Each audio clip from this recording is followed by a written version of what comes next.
Il y a maintenant 1 an, une famille de Shawinigan vivait un véritable calvaire.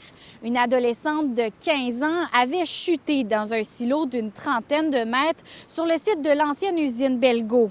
L'intervention avait duré plus de 8 heures pour localiser et extraire la jeune fille. Malheureusement, la chute lui a été fatale. Et comme vous pouvez voir derrière moi, il est toujours possible d'accéder au site. Les barrières sont grandes ouvertes et rien ne semble avoir changé depuis le soir du drame. Chose qui est notamment dénoncée par la famille de la victime.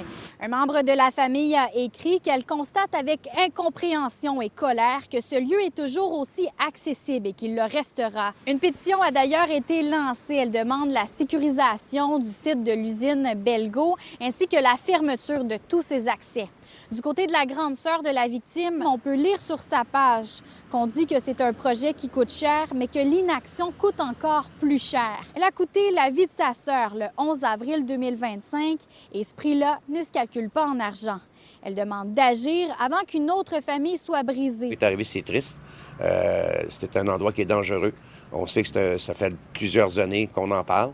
Ce que je trouve désolant là-dedans, c'est quand ils ont démoli le mur, ils auraient dû démolir toutes les infrastructures. Du côté de la députée Marie-Louise Tardy, elle nous a envoyé quelques informations par courriel. Elle a souhaité rappeler que la sécurité du site ne relève pas du ministère de l'Environnement, mais du syndic payé par la ville de Shawinigan.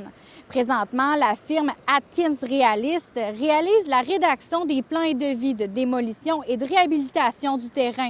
Ces rapports sont attendus dans les prochaines semaines.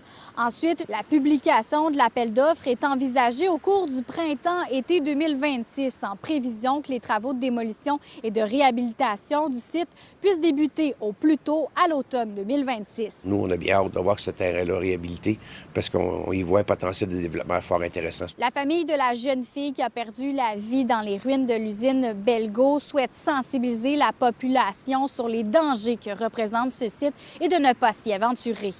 À Shawinigan, Frédéric Bacon pour Nouveau Info.